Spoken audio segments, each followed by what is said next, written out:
ನಾವು ಬಂದೀವಿ ಇನಾರ್ಬಿಟ್ ಮಾಲ್ ಇರುವಂತಹ ಮಿನಿ ಮೊಮೊ ಲಾಗ್. ಇಲ್ಲಿ ಮಕ್ಕಳಿಗೆ ಬೇಕಾಗಿರುವಂತಹ ಮಸ್ತ್ ಆಟಿಕೆ ಸಾಮಾನುಗಳೆಲ್ಲ ಇದಾವು. ಚಲೋ ತಂಗ ಆಟ ಆಡ್ಬೋದು. ಹುಡುಗರ್ಗೆ ಒಂದು ತಾಸಿಗೆ ಅರ್ಧ ತಾಸಿಗೆ ಚಲೋ ತಂಗ ಟೈಮ್ ಸ್ಪೆಂಡ್ ಮಾಡೋಕೆ ಒಂದು ಒಳ್ಳೆ ಜಾಗ. ಆ್ಯಕ್ಚುಲಿ ಶ್ರೇಯಂದು ಬರ್ತಡೇ ಇರೋ ಸಂಬಂಧ ನಾವು ಹಂಗೆ ಹಿಂದಿನ ದಿನ ಶಾಪಿಂಗ್ ಅಂತ ಹೇಳಿ ಬಂದಿದ್ವಿ. ಬಂದಾಗನ ಇಲ್ಲಿ ನೋಡಿದ ಮೇಲೆ ಸರಿ ಭಾಳ ದಿನ ಆಗಿತ್ತು ಹೋಗಿ ಬರೋಣ ಅಂತಂದು ಹೇಳಿ ಕರ್ಕೊಂಡು ಹೋದ್ವಿ. ನೋಡ್ರಿ ಇಲ್ಲೇ ನಮ್ಮ ಶ್ರೇಯು ಹೆಂಗೆ ಆಟ ಆಡಕತ್ತಾನ. ಬೀಳ್ತೀನಿ ಅನ್ನುವಂಥ ಕಬರ್ ಕೂಡ ಇಲ್ಲ ಅವನಿಗೆ. ಹಂಗೆ ಆಟ ಆಡಕತ್ತಾನ. ಹಿಂಗೆ ಹತ್ತಾನ, ಓಡ್ತಾನ, ಇಳಿತಾನ. ಓ ಮೈ ಗಾಡ್, ಒಂಚೂರು ಅವನಿಗೆ ಹೆದರಿಕೆ ಅನ್ನುವಂಥದ್ದೇ ಇಲ್ಲ. ಆ್ಯಕ್ಚುಲಿ ನಾನು ಮತ್ತು ಇವರು ಹೊರಗಡೆ ನಿಂತ್ಕೊಂಡು ಎಲ್ಲಿ ಇವ್ನು ಬೀಳ್ತಾನೋ ಏನೋ, ಹೆಂಗೆ ಏನಾರ ಮಾಡ್ಕೊತಾನೋ ಏನೋ ಅಂಥೇಳಿ ಅಂದ್ಕೊಳಕತ್ತಿದ್ವಿ. ಬಟ್ ಈ ಮನುಷ್ಯ ಮಾತ್ರ ಬೀಳೋ ಅಂತ ಹೇಳೋ ಅಂತ ಆ ಕೆಟಗರಿಯೊಳಗೆ ಇಲ್ಲ.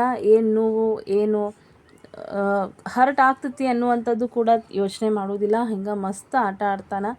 ಹುಡುಗರು ಅಂದ್ರೆ ಹಿಂಗೆ ಅಂತ ಅನ್ಸುತ್ತೆ. ನಿಮ್ಮ ಮನ್ಯಾಗೂ ನಿಮ್ಮ ಮಕ್ಕಳು ಹಿಂಗೆ ಮಾಡ್ತಾರ ಅಂತಂದ್ರೆ ಪ್ಲೀಸ್ ಕಮೆಂಟ್ ಮಾಡೋದನ್ನು ಮರಿಬೇಡ್ರಿ. ನೋಡ್ರಿ ಶ್ರೇಯು ಹೆಂಗೆ ಆಟ ಆಡತ್ತಾನ. ಹಂಗೆ ಅಲ್ಲೇ ಮತ್ತೊಂದಿಬ್ಬರು ಹುಡುಗರು ಸಿಕ್ಕರು. ಸೊ ಅದಕ್ಕೆ ನೋಡ್ಕೊಂಡು ಶ್ರೇಯು ಅವ್ರ ಜೊತೆನೂ ತಾನು ಮಸ್ತ್ ಆಟ ಆಡಕತ್ತಿದ್ದ. ಈ ಬಾಲ್ಸ್ ಒಳಗೆ ಅವ್ನಿಗೆ ಭಾಳ ಶಾಕ್ ಐತಿ. ಹೀಗಾಗಿ ಬಾಲ್ಸ್ ಜೊತೆನ ಆಟ ಆಡ್ಕೊತ ನಿಂತ್ಕೊಂಡಿದ್ದ ಶ್ರೇಯು.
ನೆಕ್ಸ್ಟ್ ಡೇ ಅವ್ನಿಗೆ ಹೇಳೋಕ್ಕಿಂತ ಮುಂಚೆ ಬರ್ಡೇ ವಿಶ್ ಮಾಡಬೇಕು ಅಂಥೇಳಿ ಬಲೂನ್ಸ್ಗಳನ್ನೆಲ್ಲ ಬೆಡ್ ಮೇಲೆ ಹಾಕಿದ್ದೆ.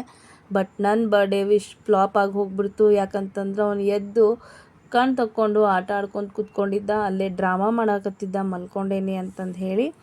ಅವ್ನು ಕರೆದ ಕೂಡಲೇ ನಾನು ಬಂದಿಲ್ಲ ಅಂತ ಹೇಳಿ ಸಿಟ್ಟು ಬಂದು ಅವನ್ನೆಲ್ಲನೂ ತೆಗೆದು ಹೊರಗೆ ಒಗ್ಯಾಕತ್ತಿದ್ದ. ಬಟ್ ನನಗೂ ಸ್ಕೂಲಿಗೆ ಹೋಗೋದೊಂದಿಷ್ಟು ಅವಸರ ಇತ್ತು. ಹೀಗಾಗಿ ಒಂದು ಸ್ವಲ್ಪ ಅವನ ಜೊತೆಗೆ ಮಾತಾಡಿ ಮಾಡಿ ಆಮೇಲೆ ನಾನು ಹೊರಗಡೆಗೆ ಬಂದು ಕೆಲಸ ಮಾಡೋಣ ಅಂತಂದು ಹೇಳಿ ನಿಂತ್ಕೊಂಡೆ. ಆಲ್ಮೋಸ್ಟ್ ಟೈಮ್ ಆಗಿತ್ತು ನನಗೂ ಸ್ಕೂಲಿಗೆ ಹೋಗಾಕ. ಸೊ ಹಿಂಗೆ ಬೇಗ ಅವನ ಜೊತೆ ಒಂದಿಷ್ಟು ಮಾಡಿ ನಾನು ಸ್ಕೂಲ್ ಹೋಗಾಕ ರೆಡಿ ಆದೆ. ಶ್ರೇಯನ್ ಹೈಟಿಗೆ ತಕ್ಕಂಗೆ ಸ್ಟ್ಯಾಂಡ್ ಇಟ್ಟೆ. ಬಟ್ ಆಮೇಲೆ ಅದು ಮುಖ ಎಲ್ಲ ಕಟ್ಟಾಗಿಬಿಟ್ಟೈತಿ. ಸೊ ಇದನ್ನು ಇಗ್ನೋರ್ ಮಾಡಿರಿ. ಇಲ್ಲಿ ನಮ್ಮ ಅತ್ತಿಯವ್ರು ಕುತ್ಕೊಂಡು ಚಹಾ ಕುಡಿಯಾಕತ್ತಾರ. ಈ ಕಡೆ ಶ್ರೇಯು ಫೋನ್ ಒಳಗೆ ಏನೋ ನೋಡಬೇಕು ಅನ್ನತ್ತಿದ್ದ. ಬಟ್ ಅಷ್ಟೊತ್ತಿಗೆ ವಿಶ್ ಮಾಡಿದ್ದಕ್ಕೆ ರಿಪೀಟ್ ಆಗಿ ಅವ್ನು ಥ್ಯಾಂಕ್ ಯು ಹೆಂಗೆ ಹೇಳಿದ ನೋಡ್ರಿ. ನಮ್ಮ ಚೋಟು ಹೆಂಗೆ ವಿಶ್ ಮಾಡತ್ತಾನ ನೋಡ್ರಿ ಇಲ್ಲೇ.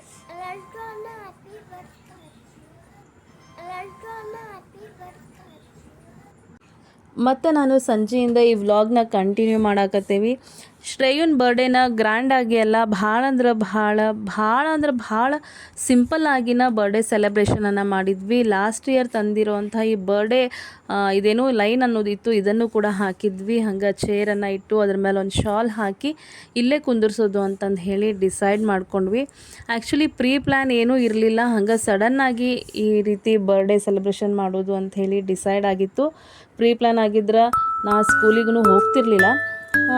ಸೊ ಸಡನ್ನಾಗಿ ಆಗಿದ್ದರಿಂದ ಹಂಗೆ ಮಾಡಿದ್ವಿ. ಅಲ್ಲೇ ಶ್ರೇಯನ್ ಫ್ರೆಂಡ್ಸ್ ಎಲ್ಲರೂ ಬಂದಿದ್ದರು, ಕರೆದಿದ್ವಿ.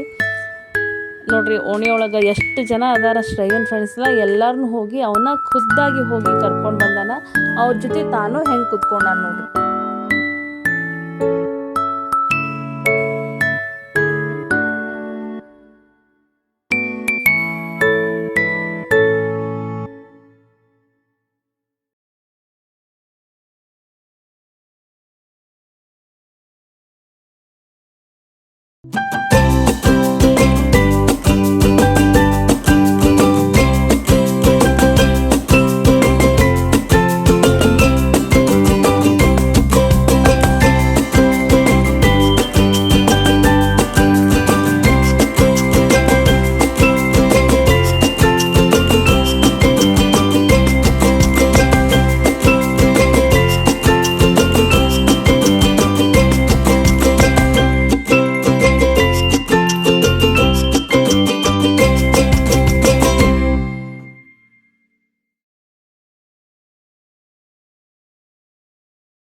ಸೊ ಇದಾಗಿತ್ತು ಫ್ರೆಂಡ್ಸ್ ಬರ್ಡೇ ವ್ಲಾಗ್. ಈ ವ್ಲಾಗ್ ನಿಮ್ಗೆ ಇಷ್ಟ ಆದಲ್ಲಿ ಲೈಕ್, ಶೇರ್ ಹಾಗೂ ಕಮೆಂಟನ್ನು ಮಾಡಿರಿ. ಸೊ ನಮ್ಮ ವಿಡಿಯೋಗಾಗಿ ಮತ್ತೆ ನಮ್ಮ ಚಾನಲ್ಗೆ ಭೇಟಿ ನೀಡಿರಿ, ಸಬ್ಸ್ಕ್ರೈಬ್ ಮಾಡಿರಿ. Thank you.